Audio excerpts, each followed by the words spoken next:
성가대 성령으로 오늘 수요 예배를 하나님 앞에 드리겠습니다.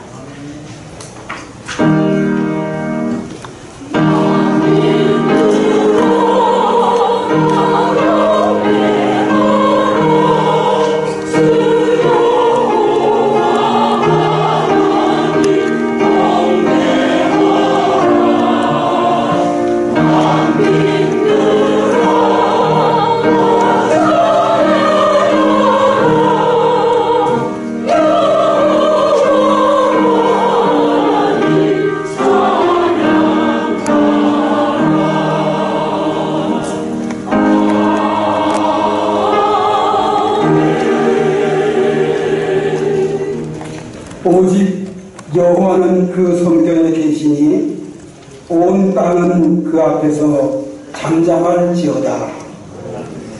하나님 아버지, 오늘도 귀한 날 허락하여 주시사 이렇게 수요 예배로 저희를 모일 수 있는 은혜 주심을 감사하며 아버지 하나님 앞에 영광을 돌립니다. 아버지 하나님, 이 예배에 함께하여 주시옵소서. 성령으로 충만한 예배, 기쁨이 넘치는 예배가 되게 하여 주시옵소서. 감사하옵고 예수님 이름으로 기도하옵나이다.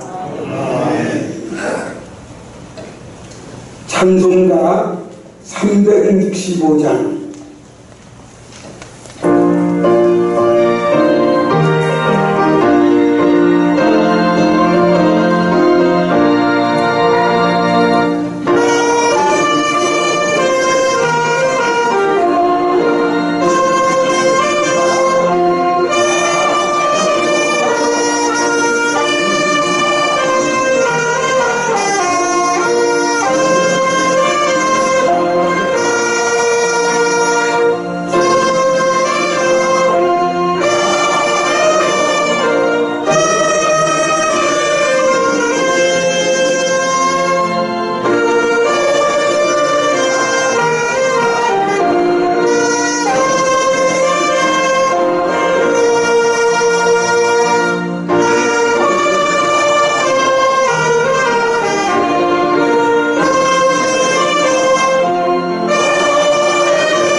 사도신경으로 우리의 신앙을 고백하겠습니다.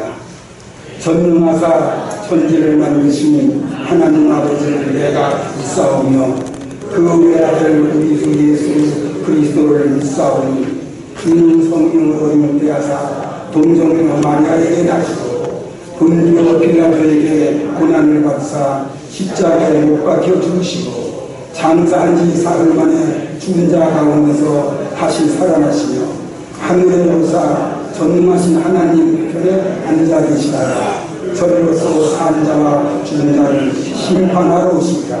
성령을 믿사오니 거룩한 공의와 성도가 서로 교통하는 것과 죄를 사하여 주시는 것과 몸이 다시 사는 것과 영원히 사는 것을 믿사옵나이다. 아멘. 이제 김성철 목사님 나오셔서 대표 기도해 주시겠습니다.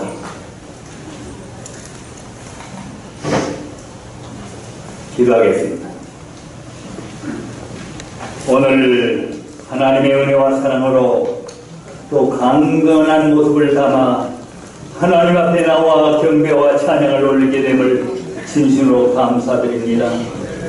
우리 사랑하는 종들은 주님의 주신 건강으로 이제 코로나와 주님 앞에 예배드리지만 지금 이 시간에도 병상에서 신음하며 침상에서 고통하는 사랑하는 동역자들이 있습니다.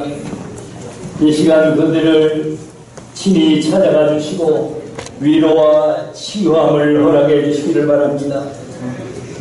140여 년 전에 미국 선교사들을 이 땅에 보내시사 아버지 하나님의 어려운 환경 가운데서도 저희들이 봉사와 섬김과 희생을 통해서 이제 눈부신 복음 한국을 이룰 줄 믿습니다. 아버지 하나님 선교 한국을 이루어 만방에 하나님의 나라를 선포하는 사랑하는 우리 아버지 하나님 재단들 이 귀한 교회를 기억해 주시고 아버지 하나님 복 내려 주시옵소서. 이제 복음화와 6만여의 재단들을 아버지 하나님 축복해 주시고 날로 새로워지며 주 안에서 강건한 모습으로 자라갈 수 있도록 도와주시옵소서.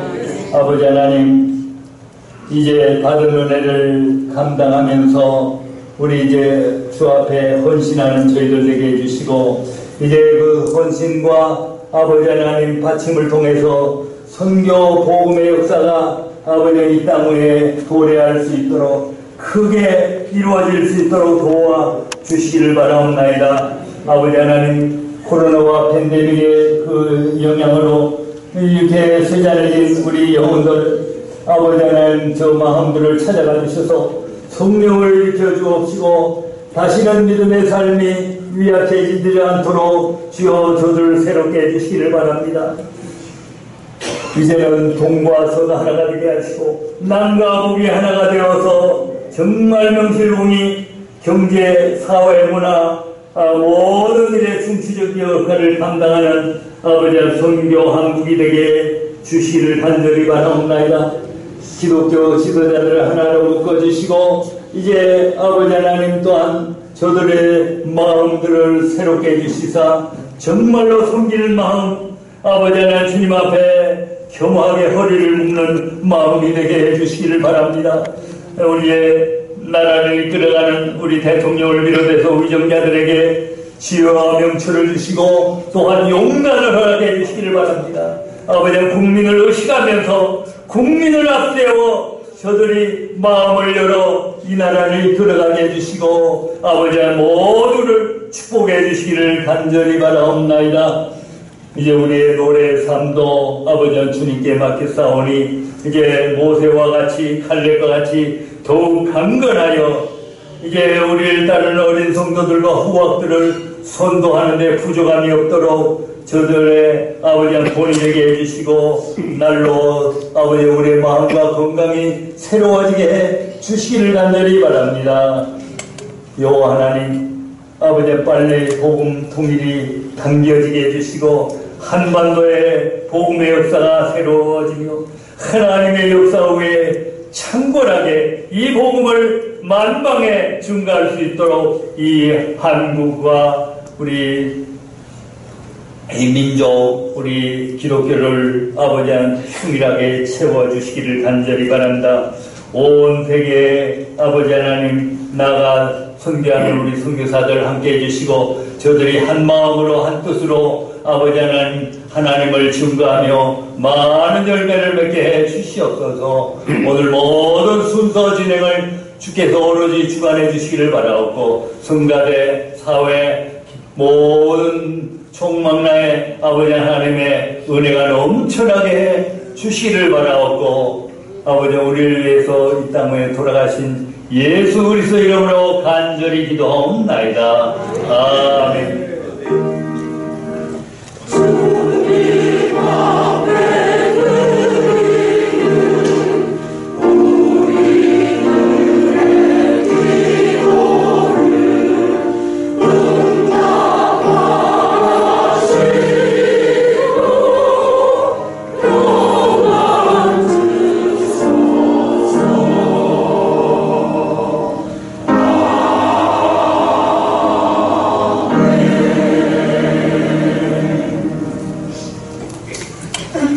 성경 말씀은 마태복음 11장 2절에서 6절까지 제가 봉독하겠습니다. 요한복음에서 그리스도께서 하신 일을 듣고 제자들을 보내어 예수께 여짜오되 오실 그이가 당신이오니까 우리가 다른 일을 기다리오니까 예수께서 대답하여 이르시되 너희가 가서 듣고 보는 것을 요한에게 알리되 매인이 보며 못 걷는 사람이 걸으며 나병 환자가 깨끗함을 받으며 못 듣는 자가 들으며 죽은 자가 살아나며 가난한 자에게 복음이 전파된다 하라. 누구든지 나로 말미암아 실족하지 아니하는 자는 복이 있도다 하시니라. 아멘. 이 시간에는 목자 성가대에 태산을 넘어 홍복에 가도 찬양이 있겠습니다.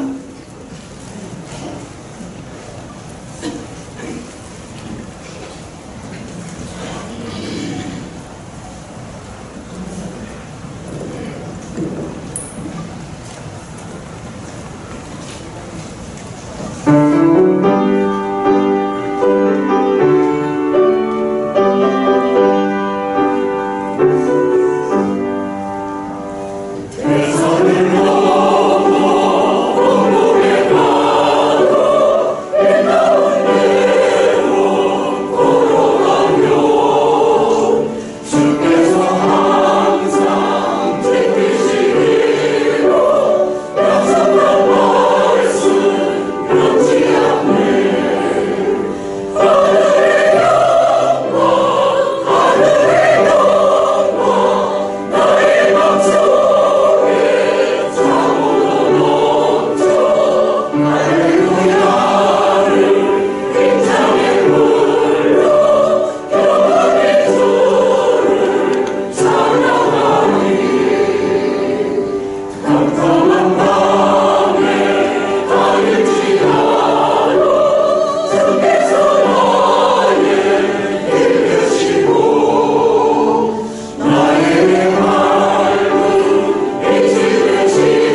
네, 아주 훌륭한 찬양이었습니다.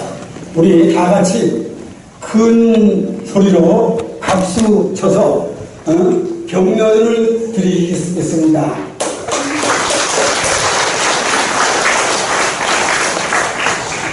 이 시간에는 김원재 목사님 나오셔서 예수님의 관심이라는 제목을 갖고 말씀을 증거하겠습니다. 은혜의 시간 되시기 바랍니다. 감사합니다.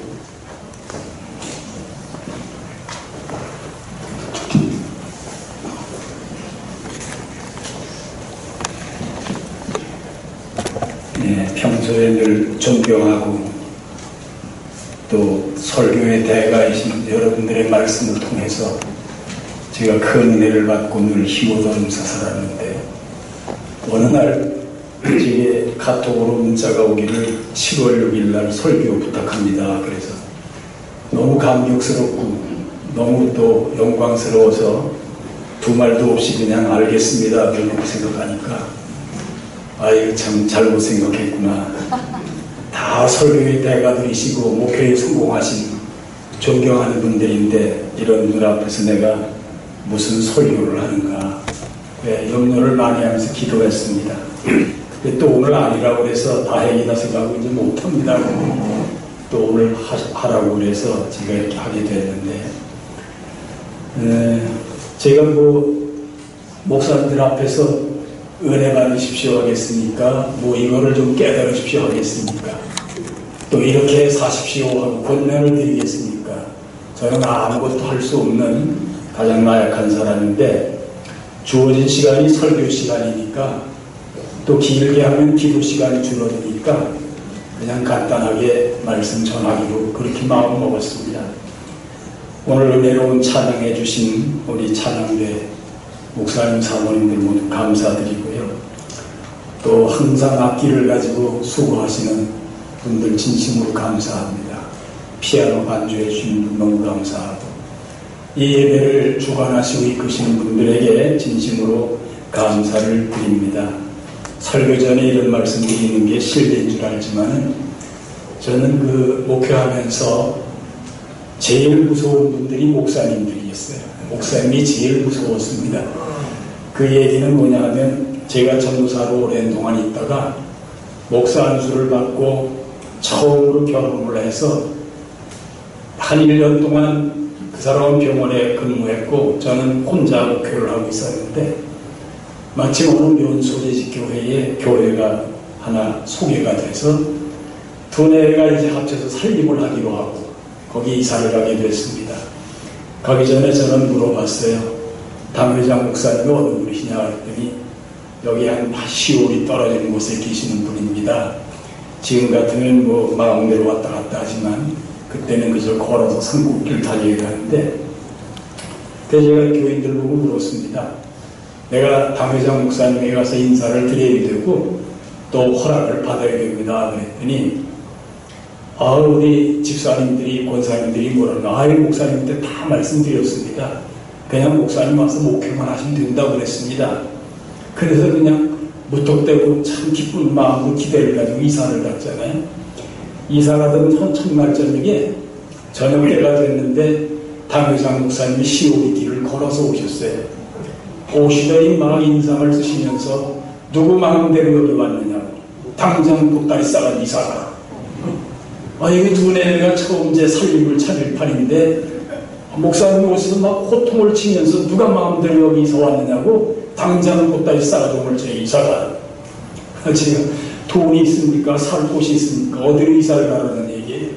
그게 참 기가 막혀서 말씀도 못 때리고, 제가 목사님께, 목사님 저는 이만저만해서 목사님들이 가서 허락받으려고 가려고 했더니 목사님이 다 허락하셨으니까 이사 와서 목회만 하면 된다. 그래서 저는 마음 놓고 이렇게 왔는데 참 별일을 했습니다. 용서해 주십시오 목사님 그랬더니, 필요 없다고, 안 된다고. 가만히 생각하니까요, 젊은 목사가 초년병이 그 면소재직 교회 옆에는 그냥 동네 이단 교회들이 훌륭하신 목사님들이 여러 분 계시는데, 시찰회에서 제일 요지인 면 소재 교회를 제가 담임하게 되었으니 옆에서 목사님들이 당회장한테 자꾸 옆구리를 찌르는 거예요. 그 왜 그냥 놔두느냐고. 우리 같은 사람 여기서 20년을 목회해도 이 조그만 교회, 시골 교회에 있는데 어떻게 갓 온 분이 안주도 못하는 사람이 여기 와서 목회를 한다고 그러느냐. 안 된다고 그러나. 옆에서 목사님들이 자꾸 그러니까 이 목사님 그게 진짜인 줄 알고 또 순진하신 어른이니까 그냥 오셔서 당장 이사 가라고 하는 거예요. 그게 어떻게 해야 합니까? 그래서 하여튼 진도 못 풀고 하룻밤을 지내면서 밤새도록 교회에 가서 울면서 내려가 기도를 했습니다. 하나님 이거 어떻게 하면 좋습니까? 그런데 잘 아시겠지만 이찬구라고 하는 친구가 고대 법대를 나와가지고 대전 모건신학대학을 했습니다. 감리교에 목회하려고 준비를 했는데 그분이 원체 똑똑한 사람이라 아는 게 너무 많고 하니까 목회는 못하고 그냥 통일원에 가서 강의하고 여기저기 다니면서 남북한 문제 해결하려고 애를 쓰고 그러다 평화민주당 국회의원도 되고 그랬죠. 이 친구가 마침 집에 어머니한테 왔다가 그 소식을 들은 거예요. 이게 무슨 경우냐, 이럴 수는 없다. 그래가지고 교인들을 막 선동해가지고 이 노래 탈퇴합시다. 탈퇴 얘기가 나왔습니다. 그래서 저는 아무 말 안 하고 그냥 그저 처분만 기다리고 있는데 자기들끼리 막 서명을 받아가면서 그걸 노회에다 올려버렸어요. 우리는 탈퇴합니다. 세상에 이런 경우가 어디 있느냐, 야단 데를 치고 난리가 났습니다. 그래서 이거 어떻게 하면 좋을까? 그러다가 저 대전에 계신 김만재 목사님이 저희 이제 집안 형님인데 거기다 전화를 우체국에 가서 전화를 걸었어요. 목사님, 제가 이만저만해서 이렇게 됐는데 어떻게 하면 좋을까요? 그랬더니 그래, 그런 일도 있구만. 걱정하지 말고 있어봐. 그러더니 노 회장 목사님에게 전화를 거셨어요. 내 동생이 이만저만해서 이렇게 갔는데 어떻게 좀 잘 선처해 주시오. 그랬더니 노 회장 목사님이 그 김만재 목사님 전화를 받았으니까 굉장히 마음이 들뜨고 참 미안하게 됐다고 하면서 그래서 저를 불러요. 우체국으로 전화를 해가지고 저를 좀 시흥으로 오라. 그래서 시흥에 올라갔더니 왜 그렇게 됐느냐. 그래서 자초지종을 다 말씀드렸더니 가서 걱정하지 말고 목회하고 있으라고. 근데 시찰회에서 막 수수료들이 결성되고 말이요. 이 교회가 탈퇴를 한다니, 면소재에 있는 교회가 탈퇴를 한다니, 이게 참 어이없는 일이다. 그래서 걱정들을 많이 하시면서 한 7명 위원들이 결성이 되셔서 수습하러 오신다고. 그래서 오시면 저는 점심 대접만 해드리고, 뭐 돈도 없지만은 그래도 한 사람이 벌어놓은 돈이 있으니까 그걸 가지고 식사 대접이라도 하면서 그 수습위원들을 잘 대접을 하고 그랬습니다. 나는 탈퇴한다는 말도 안 했고 그런 일도 없습니다. 걱정하지 마십시오. 그랬더니 알았다고, 그러면 잘하고 있으라고. 그래가지고 해결을 했습니다. 제가 이것뿐만 아니라 목사님들을 두려워하고 무서워하는 경우가 여러 가지 있습니다. 그 말씀을 여기서 지금 다 드릴 수가는 없고 그냥 어쨌든 그랬다는 한 말씀을 먼저 드리고, 그래서 여러분 저를 좀 너그럽게 봐주시고 어떻게 저렇게 문제가 여기가 설교를 하느냐 그렇게만 생각지 마시고, 그저 저도 스님 같은 이제 80세가 훨씬 넘었으니까 그냥 이제 여기 와서 설교 한번 할만하겠다 그런 생각을 가지고 왔습니다. 이것도 이제 변명이고요. 그저 설교는 내용이 아닙니다. 제가 96년에 이스라엘에 뭘 좀 알아보기 위해서 한 달 동안 가서 거하게 됐는데 그 키부츠 게젤에 가서 거하게 됐습니다. 가던 날 택시를 타니까 택시에다가 샬롬 하베르 하는 스티커를 붙였어요. 그래서 저 왜 스티커를 붙였나? 또 버스를 탔더니 버스에는 샬롬 하베림이라고 써서 붙였습니다. 그래서 친구의 안녕, 친구들의 안녕. 그러면 이게 평화주의자 나라에서 평화를 상징하는 거구나. 그래서 샬롬 하베림을 외우고 있었습니다. 옆방의 러시아에서 와서 공부하는 학생이 있었는데 19살 먹은 청년이 유태계 러시아인입니다. 그 청년이 있길래 물어봤어요. 샬롬 하베르는 뭐냐 했더니 친구의 안녕입니다. 그럼 하베림은 뭐냐 했더니 친구들이요 안녕. 그래. 그래요? 근데 그걸 왜 그렇게 붙이고 다니냐 그랬더니 라닌 총리가 암살을 당했는데 그분이 원체 평화주의잖아. 이 백성들이 전부 한 40일 동안 지금 계속 저런 스티커를 붙이고 다닙니다. 그래서 저는 그때 깨달은 게 있습니다. 모세가 40일 동안에도 기간이 있었는데 모세보다도 더 긴 기간을 이스라엘 백성들이 저렇게 애독을 하고 있구나. 그때 저는 깨달은 게 뭐냐 하면 만약에 내가 지금 세상을 떠난다면 어떤 사람들이 나를 애석하게 여기고 와서 조문해 줄 사람이 한 명이라도 있을까? 아니면 모두 손가락질 하면서 에이 그 친구 그렇게 살더니 결국 가고 말았군. 그때 제가 마음에 굉장한 것을 깨달았습니다. 살아있는 동안에 나도 뭔가 해야 되겠는데 내가 할 수 있는 능력도 없고 힘도 없고 아무것도 없다. 그런 생각에 좌절감도 가지면서 그래도 마음속에 생각하기를 그래 남은 여생 내가 뭘 해야 될 건가. 그래서 저는 요즘 그 제자 목사 가운데 건빵 가지고 전도하는 친구가 있어요.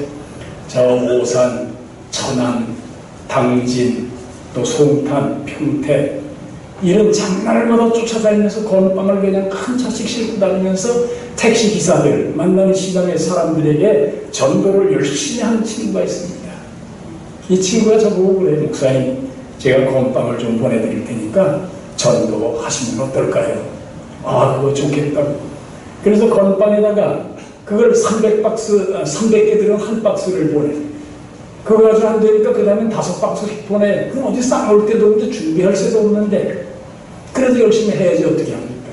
그래서 그냥 공원에 나가서 또 전철 타는 분들을 위해서 그분들에게 하나씩 나눠드리면서 예수님 믿으십시오. 그리고 그 전도하는 일로 지금 그저 애를 쓰고 있습니다. 이렇게 우리가 모든 삶에서 남은 기간이 얼마인지 모르지만 사는 날 동안 내가 뭘 할 수 있을까 생각하면서 저는 그렇게 살아가려고 노력을 합니다. 오늘 말씀을 보니까 세례 요한이 감옥에 갇혀 있는데 헤로디아 일 때문에 감옥에 갇혀서 있으니까 그 요한을 따르던 제자들이 걱정이 됩니다. 아니 새로 나신 나사렛 예수라는 분은 저렇게 열심히 다니면서 활동을 하셔서 사람들이 인사를 인해를 두고 그리 달려가는데 우리 선생님은 저렇게 언제까지 감옥 생활을 하고 있을 건가? 제자들이 생각하다가 못해서 그러면 우리가 가서 한번 면회를 하자. 면회를 갔습니다. 가가지고 만나서 얘기했습니다. 나사렛 예수라는 분은 이렇게 인기가 천하게 올라가는데 선생님은 여기서 이러고 있다 말겠습니까? 어떻게 빨리 좀 나와보십시오. 나올 재간입니다. 그래도 제자들은 답답한 마음에 그렇게 말씀을 드리니까 요한이 하는 말이 그래. 그러면 너희들이 그분에게 찾아가서 성경에 보면 오신다고 하는 분이 있는데 그 오실 그이가 당신인지 아니면 우리가 다른 일을 또 기다려야 하는지 여쭤보고 오라.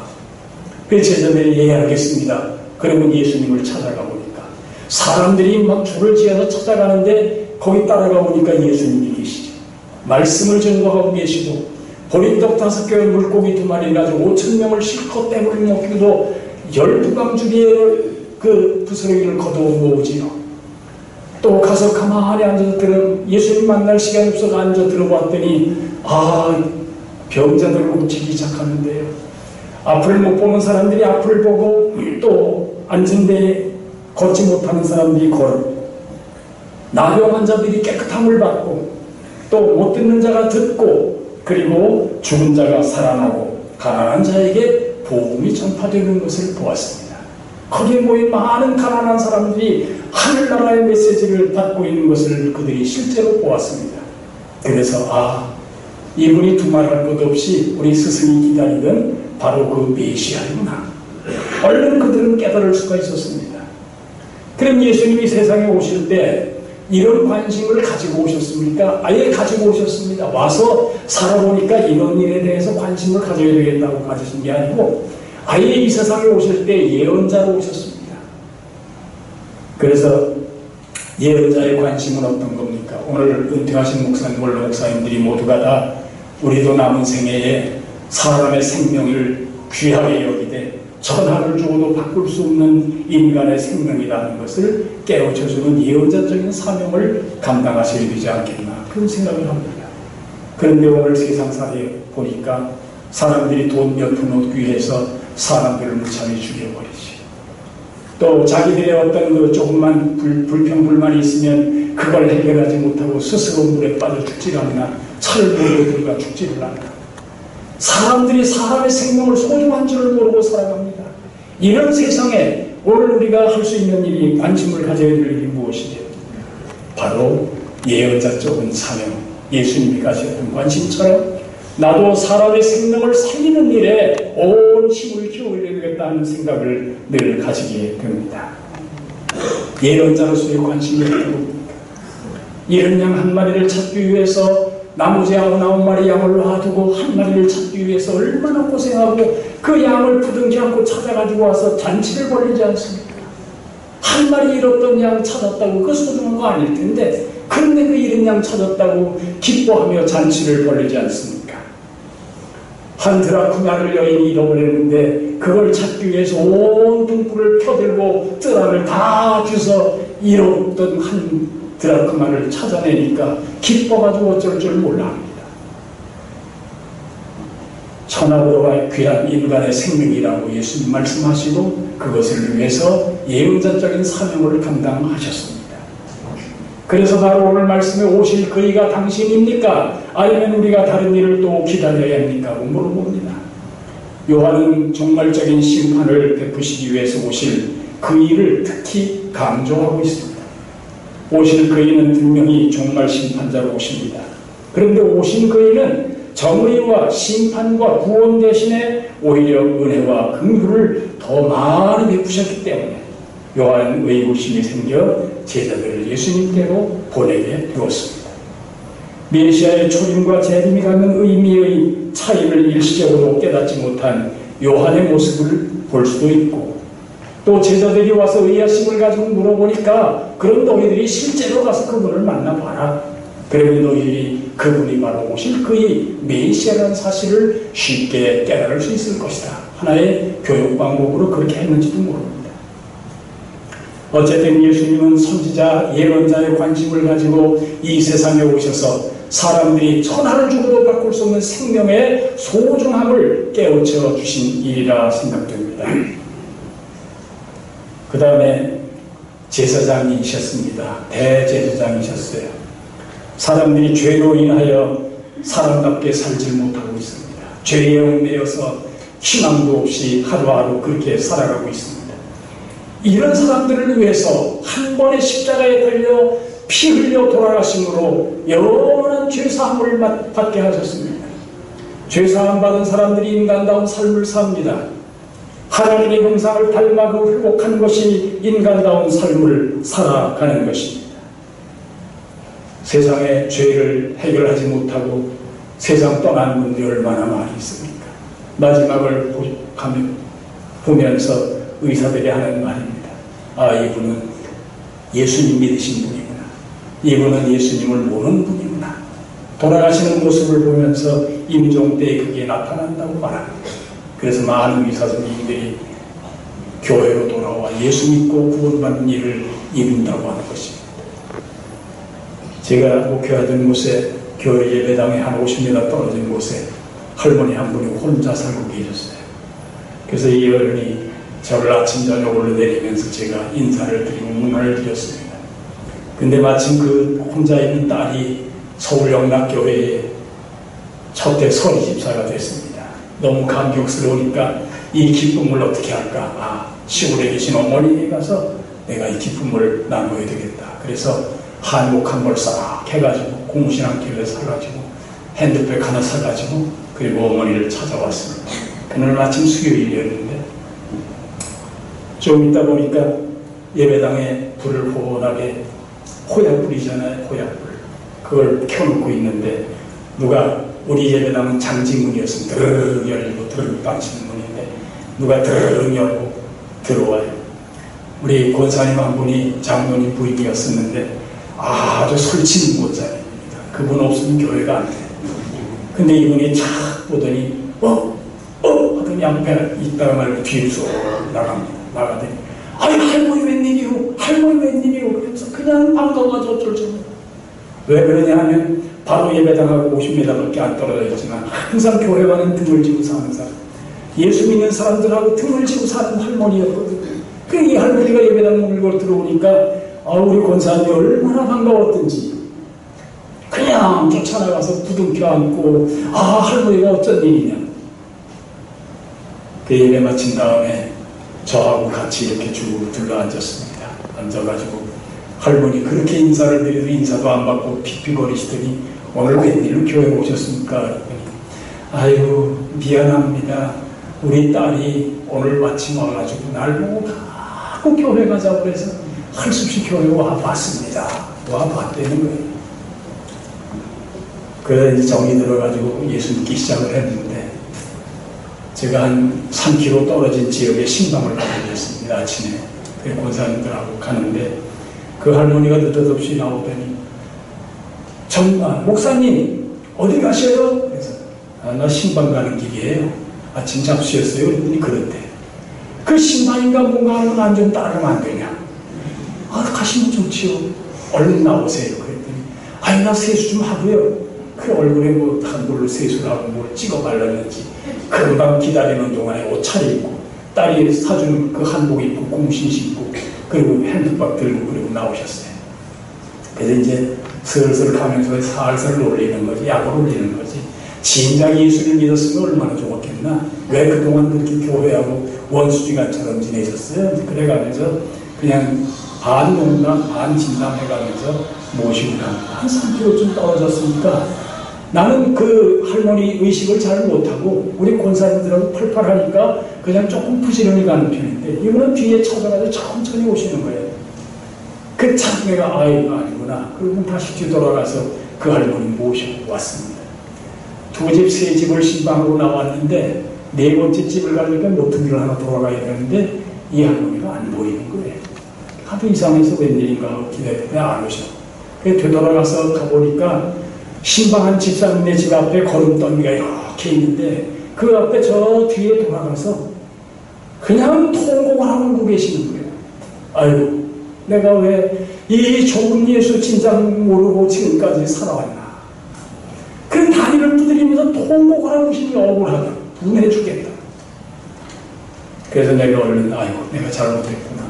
모시고 다녀야 되는데 막 깜빡하고 또 그냥 갔더니 이렇게 화를 내시는구나. 그런 줄만 알고 가서 살살 달리면서 용기 내세요. 일어나세요.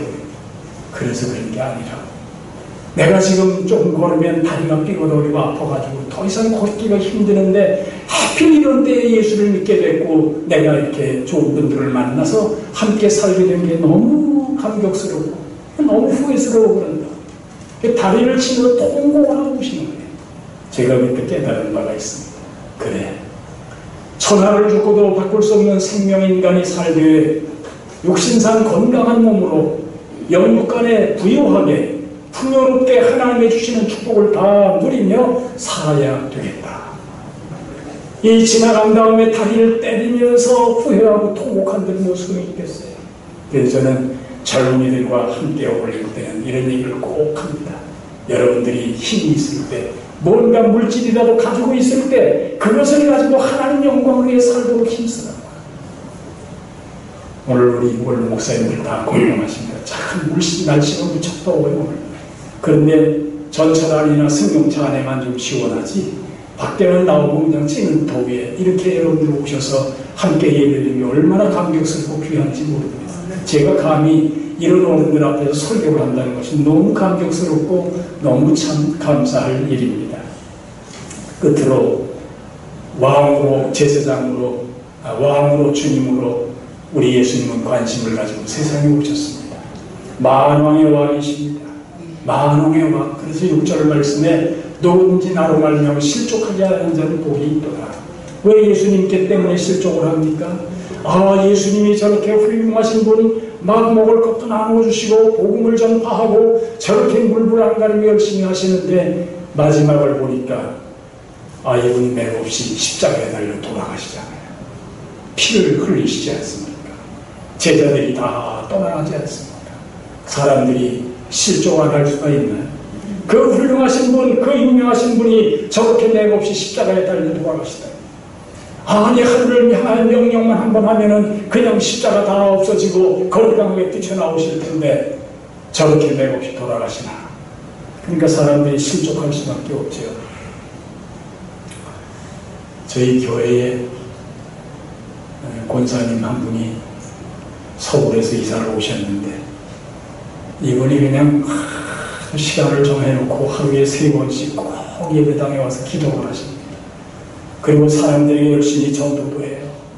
또 열심히 신앙생활을 애를 씁니다. 그래서 지금 오신 목사님에게 굉장히 인정을 받는 분이 됐습니다. 그런데 이분이 남편이 사업을 하다가 다 털어놓고 빈털터리 가지고 아들 둘, 딸 하나가 있는데 전부 다 빈털터리예요. 집에 관리비를 내지 못해가지고 쩔쩔매면 저도 어렵지만은 조금씩 도와주기도 하고 그랬습니다. 이 돕는 게 끝이 있나요? 그러더니 이분이 이제 드디어 뭘 하냐면 경로당에 도우미를 하는데 27만원 받는 걸 하는데 결국은 또 허리가 아파가지고 더 이상 할 수가 없어요. 쩔쩔매고 막 이 밀고 다니는 구르마를 끌고 다니면서 기도하러 가고 그걸 가지고 와서 또 끌고 와서 놓고 경로당 봉사를 하시는데 결국은 어떻게 아무리 목사님이 와서 안수 기도를 하고 뭐 별일을 다 해도 아픈 걸 어떻게 합니까?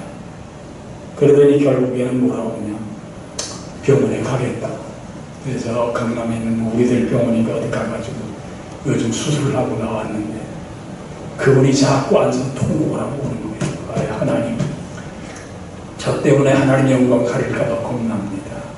옆에 있는 사람들은 자꾸 뭐라고 그러니까 그렇게 열심히 뭐 식일조하고 헌금하고 기도하고 그래봐야 아픈 건 다 아프고 고생할 건 다 고생하고 저 꼴을 보고 누가 예수 믿겠다고 그러겠는가. 자꾸 사람들이 그럽니다. 그 이분도 같이 실망을 해가지고 낙심을 하고 있는 거예요. 그래서 제가 하루는 가서 조용히 만나서 그랬습니다. 하나님은 하실 일이 따로 있으세요. 그러니까 그것 때문에 하나님 영광 가리운다고 낙심하지 말고 실망하지 마세요. 권사님 용기를 가지시고 일어나십시오. 그래서 가서 요즘 치료를 잘 받고 있는데 빨리 좀 남편 그 모든 일들이 회복되고 자녀들이 또 잘 되고 난 그것을 위해서 기도합니다.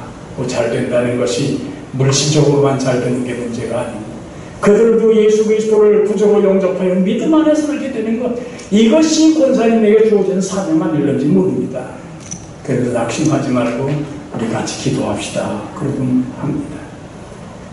우리가 건강할 때 무언가 가지고 있을 때 그것이 바로 오늘을 위해서 필요한 것이 아니겠는가. 이렇게 생각하면서 예수님은 우리의 주님이십니다. 만왕의 왕이십니다. 우리는 그의 백성입니다. 천하를 주고도 바꿀 수 없는 인간의 생명이 살되 건강하게, 윤택하게, 즐겁게, 복되게 살아가야 되겠는데 무엇을 위해서 그렇게 그게 필요합니까? 바로 하나님의 영광을 위하여. 나의 영원하신 주님, 나의 영원하신 왕 되시는 예수 그리스도의 백성으로서 그 백성된 도리를 다하며 사는 것이 우리의 삶이 아니겠는가. 제게 육촌 동생이 하나 있습니다.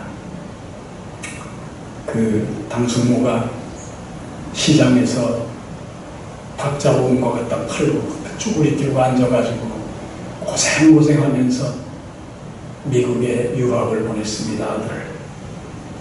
본래 연세대학교에서 교수요원으로 유학을 시켰는데 미네소타 대학에 가서 한 9년 동안 고생을 하면서 박사학위를 4개가 다 받았습니다. 여기 들어와야 되는데 연세대학교에 교수 자리가 없잖아요. 그래서 어떻게 하면 좋을까 걱정을 하길래 제가 한번 미네소타에 갔다가 그 앞으로 어떻게 할 거냐 그랬더니 글쎄 들어가야 되는데 여기서 할 일도 없고 어떻게 하면 좋을지 모르겠다고. 그래. 그래서 제가 와서 여기저기 대학을 알아보다가 홍익대학에 마침 교수 자리가 있어서 홍익대학의 총장님에게 얘기를 했습니다. 이만저만해서 이런 인재가 있는데 어떻게 좀 구제해 주실 수 없습니까? 그랬더니 여기 대회 사학 교수 자리가 비어있는데 오라고. 그 부인은 선교공학을 했으니까 선교공학 박사학위를 받았으니까 같이 오라고. 그래서 얼른 연락을 했어요. 이만저만한데 연세대학교만 기다릴 수 없으니까 여기 홍익대학에도 오겠느냐 그랬더니 아이고 얼른 가겠다. 그래서 일단 나왔습니다. 와서 홍익대학 총장을 만나고 이사장을 만나고 자원부 만나가지고 해결을 해서 교육대학원 원장으로 하다가 이제 다 정리를 해서 그냥 교수로 이렇게 임시 있습니다. 이런 일 저런 일을 겪으면서 첫 들어오던 날 어머니가 며느리를 보고 그랬어요. 예, 교회 가자. 그랬더니 어머니 그동안 열심히 기도해 주셔서 고맙습니다. 가야지요. 그리고 내가 어머니를 따라가려고 했는데 남편은 무슨 미팅이 있다고 해가지고 얘는 못 가고 그 며느리만 데리고 교회를 가셨어요. 가서 예배를 마친 다음에 예, 가지 말고 점심 같이 먹고 가자. 예, 알았어요. 그 어머니는 권사님이니까 이것저것 뭐 바쁜 일이 있으니까 아침부터 저녁까지 계속 교회에 있어 있는 며느리는 그럴 일이 없으니까 그냥 와야 되겠는데 그 점심을 먹고 가라 했으니까 점심을 같이 먹고 그랬습니다. 그런데 집에 왔어요. 어머니가 하루 종일 하다가 집에 돌아오셨습니다. 와서 며느리를 붙들고 예, 오늘 교회 가보니까 어떠하냐. 아유, 어머니 오늘 참 지루해서 혼났어요. 첫마디가 오늘 참 지루해서 혼났어요.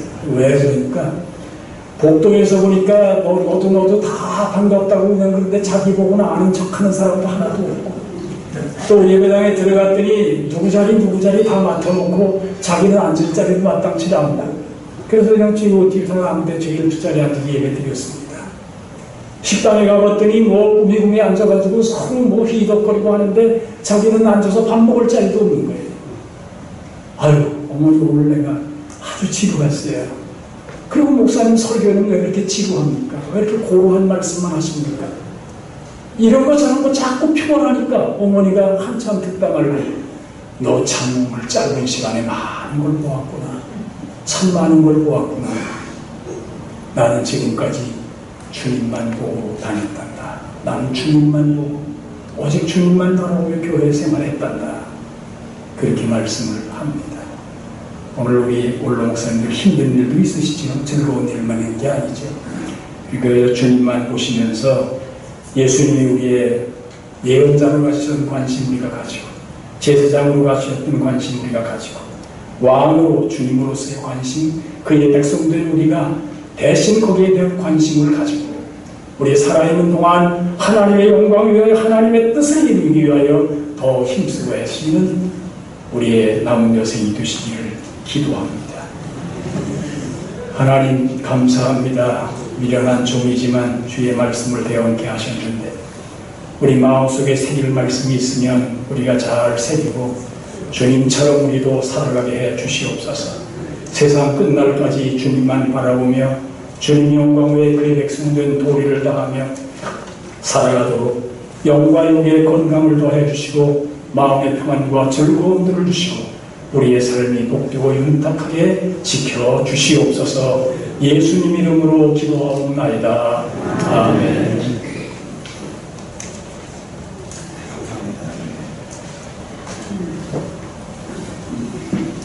나는 오늘 김 목사님이 교리 설교할 줄 알았더니 목회 간증을 하셨습니다. 정말 우리의 삶에 예수님의 삶이 깃들어지기를 주님의 이름으로 부탁합니다. 찬송가 50장 들으면서 준비하신 헌금하시기를 바랍니다.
기도하겠습니다. 하나님 아버지, 오늘도 하나님 앞에 예배드리면서 저희들이 가진 것, 아버지 하나님이 주신 것 가운데서 일부를 구별해 드렸습니다. 아버지 하나님, 과거의 두 랩돈과 같은 적은 물질이지만 아버지 하나님께서 즐겨받으시고 아버지 하나님께서 이 드려진 모든 손길마다 복을 주시옵소서. 드리지 못한 손길도 아버지 하나님께서 물질 허락하여 주시사 다음에는 많은 것을 드릴 수 있는 귀한 헌금이 되게 하여 주시옵소서. 감사하옵고 예수님 이름으로 기도하옵나이다. 아멘. 합심 기도가 전하고는 조금 달라졌습니다. 전에는 주제마다 한 사람씩 나와서 예배를 드렸는데 가끔 문제가 생겨요. 나라와 민족을 위해서 기도하라면 교회를 위해서 기도하고, 또 총연합회를 위해서 기도하라 하면 다른 걸 기도하고, 가끔가다 이럴 때도 있고 저럴 때도 있고, 또 한편으로는 솔직히 제가 부탁합니다. 많은 분들이 계신데 막상 부탁을 하고 보면은 하시겠다는 분보다도 안 하시겠다는 분이 많아서 이제부터 합심기도 방법을 조금 고쳤습니다. 어떻게 고쳤느냐? 주제는 다 3개가 있는데 여러분이 직접 기도를 하시고 마지막 마무리 기도를 인도자가 하는 방식을 취했습니다. 그러므로 여러분께서 나라와 민족을 위해서 기도하시고 한국교회를 위해서 기도하시고 무엇보다도 우리 총연합회를 위해서 이제 합심으로 기도할 때에 주여 조용히 한마디 부르고 기도해 주시기를 바랍니다. 기도하겠습니다. 하나님 아버지, 은혜를 감사합니다. 오늘도 귀한 날 허락하여 주시사 하나님 앞에 우리의 정성을 모아서 기도함을 감사합니다. 아버지 하나님, 나라와 민족을 생각해 주시옵소서. 아버지 하나님, 이제 전국이 안정되고 우리가 세계 유일의 분단 국가이지만 어서서히 통일되어서 하나님 주신 귀한 나라 이루어 하나님 앞에 영광 돌리는 귀한 나라 되게 하여 주시옵소서. 또 하나 아버지 하나님, 우리 한국교회 이제 170여 년의 긴 역사를 가지고서 아버지 하나님, 오늘날 후발전을 했습니다.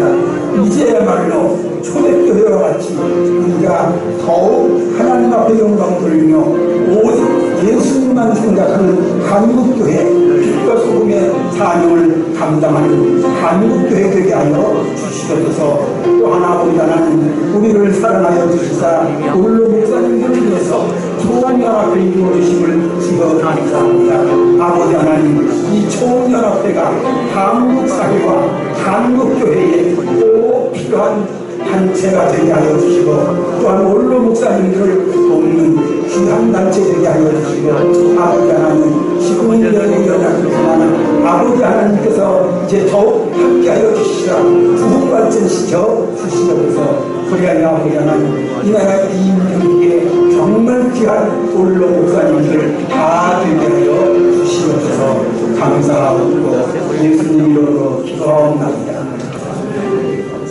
하나님 아버지, 우리의 사랑하는 올로 목사님들 힘을 다해서 아버지 하나님 앞에 나라와 민족을 위해서 기도했고 한국교회를 위해 기도했습니다. 뿐만 아니라 우리 총연합회를 위해서 기도했사오니 아버지 하나님께서 들으시고 우리의 기도에 응답해 주시사 대한민국이 정말 세계적인 귀한 나라 되게 하여 주시고, 또한 우리 한국교회가 빛과 소금의 사명 감당해서 하나님이 사랑하고 세상이 칭찬하고 존중하는 한국교회 되게 하여 주시옵소서.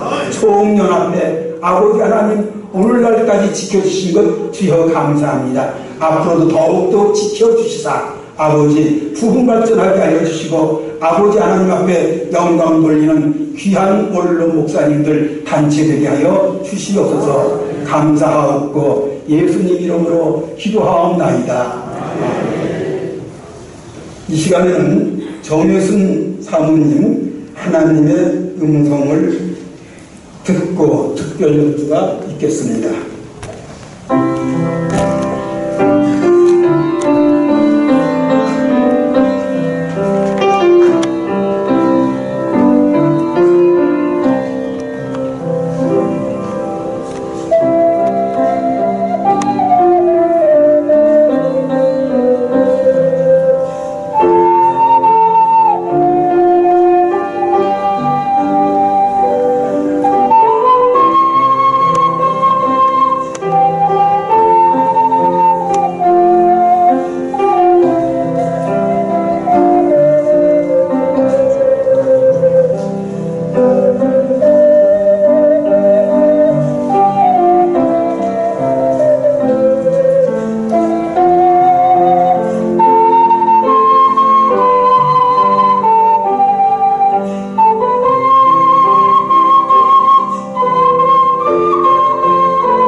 격려의 박수 한 번 더 드립시다. 이 시간에는 송문님 나오셔서 광고 말씀 전하겠습니다.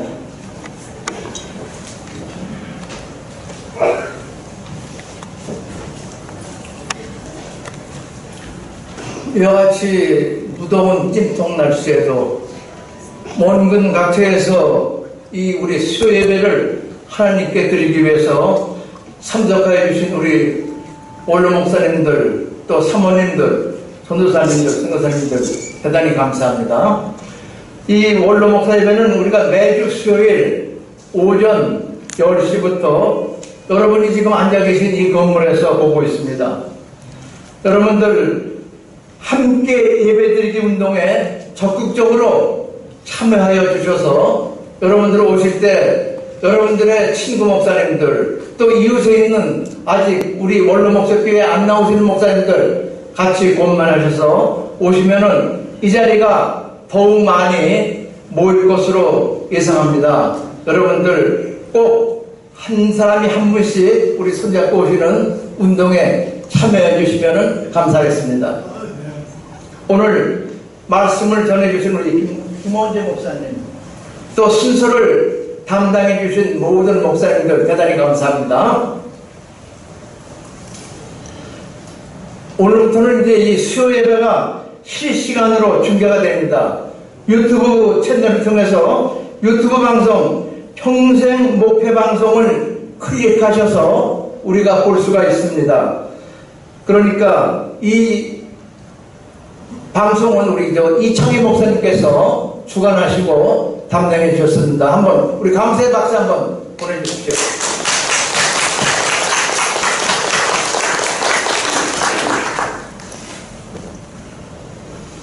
오늘부터 또 우리 목자 찬양대 영상이 우리가 지금 또 저기 카메라를 갖고 계신 우리 공기삼 목사님께서 담당하셔서 목자 성가대 찬양을 영상으로 내보내게 되겠습니다. 감사합니다. 또 박수 한번 쳐주십시오. 다음 주 수요일 10월 13일 날 설교는 천용희 목사님께서 준비해 주시겠습니다. 여러분들 한 주간 동안 기도로서 여러분들 응원해 주시면 대단히 감사하겠습니다. 이발 문제 다시 한번 말씀드립니다. 우리 목자 카페 가시면은 김부현 목사님께서 신청하시는 대로 이발을 해드립니다. 여러분들 더위에 머리 너무 길지 않게 잘 깎으시기 바랍니다. 점심 식사는 여러분들에게 무료로 제공하고 있습니다. 나가실 때 식권을 받아가 주시고 또 맛있게 잡수시고 돌아가 주시면 대단히 감사하겠습니다. 지난 7월 3일 날 우리 목자교회에 출석하시던 임대철 목사님, 연세는 99세이십니다. 하나님의 부르심을 받고 소천하셨습니다. 유족들을 위해서 기도를 부탁드리고 이 시신을 병원에다 기증하셨습니다. 그래서 이제 유족들에게 연락을 주시면은 우리 원로 목회자 총련 앞에서 주관해서 우리가 예배를 드리고자 합니다. 이와 같이 임종 소식이 오면은 또 연락을 우리 임원들하고 필요하신 분들에게는 연락을 드리겠습니다.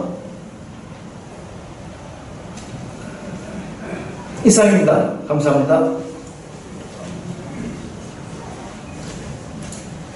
예, 보충 강조드리겠습니다. 임대철 목사님 99세래요. 주일날 저희 교회가 오전 11시에 예배 드리기 전에 10시 한 20분경에 연락 왔습니다.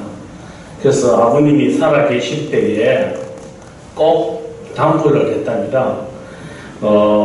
모든 시신을 다 기증을 하고 또 오시는 분들한테 부주를 받지 마라, 그렇게 말씀하셨고, 또 마지막으로 우리 재단에다가 연락을 하셔가지고 우리 원로 목사님들에게 꼭 전달해 달라, 그렇게 유가족한테 연락 왔습니다. 그래서 아버님이 왜 이런 이야기를 왜 했을까 했는데, 그런데 본교회보다는 또 우리 원로 목사 총연합회를 통해서 알리는 것이 더 안 좋겠느냐, 그런 생각이 들어서 그렇게 말씀하셨고요. 그래서 제가 박정호 목사님한테 연락했습니다. 그래서 박정호 목사님 잘 아시냐고 물어보니까 본교단의 친례교단의 어른으로서 아주 한국교회를 위해서 또 교회를 위해서 여러 가지 힘을 많이 쓰는 것 같습니다. 그래서 그렇게 이제 이야기를 하셨어요. 앞으로 여기 모인 모든 분들도 살아 계실 때 자녀분들에게 말씀하십시오. 저희 단체에 꼭 알려가지고 하면 좋겠다고 그렇게 하시면은 저희 그 단체에서 최선을 다해서 협조할 수 있는 범위 내에서 협조를 해가지고 준비를 할 수 있도록 하겠습니다. 그리고 지금 우리 교회 그 성가대가 지금 45명, 우리 악단 한 5명, 한 50명 정도가 지금 저희들이 예배 시간에 하나님께 영광 돌리고 있습니다. 이게 너무 아쉽다는 거예요. 그래서 제가 영상을 전문적으로 지는 목사님께 물어봤습니다. 이런 상황에서 이렇게 하면 어떻겠느냐고 이야기를 하니까 우리 교회 영상을 우리끼리만 보기만 좀 그렇다 아쉽다. 그래서 이거를 영상을 편집을 잘 해가지고 우리 모든 분들에게 알리면 안 좋겠느냐 그런 말씀이 있었어요.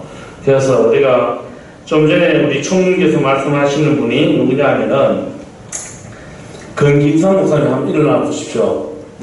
목사님, 예, 토요일날 저하고 만나가지고 오늘 많이 했습니다. 예, 박수로 한번.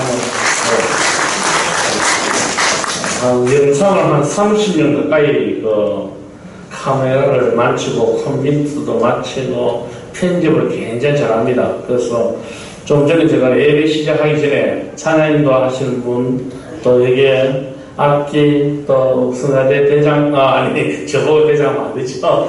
총무님하고 지자님하고 방주자 사진 다 찍어놨어요. 그래서 편집을 잘 해가지고 일주일 동안 저희들이 기도하면서 준비를 해가지고 공개할 수 있도록 하겠습니다. 예, 이상입니다.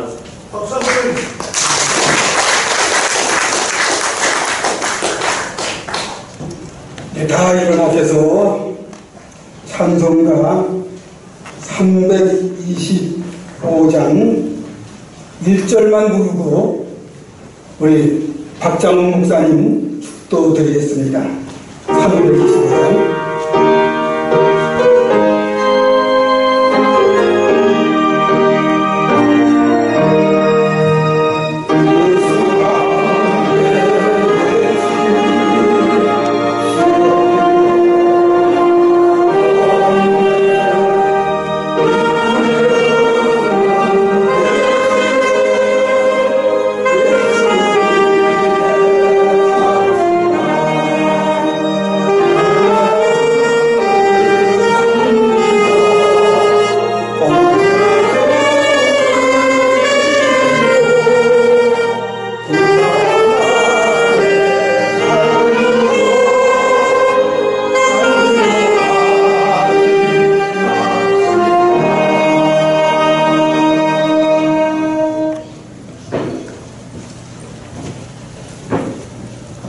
지금은 예수 그리스도의 큰 관심으로 죄인들을 속죄 구원하여 주시고 하나님의 특별한 관심으로 죄인들을 위하여 독생자 예수 그리스도를 이 땅에 보내주신 사랑과 성령님의 감화 감동 역사하심이 우리 모든 원로회 우회와 우리 대한민국의 모든 기독교 우회 지금으로부터 영원까지 함께 하시기를 간절히 축원하노라. 아멘.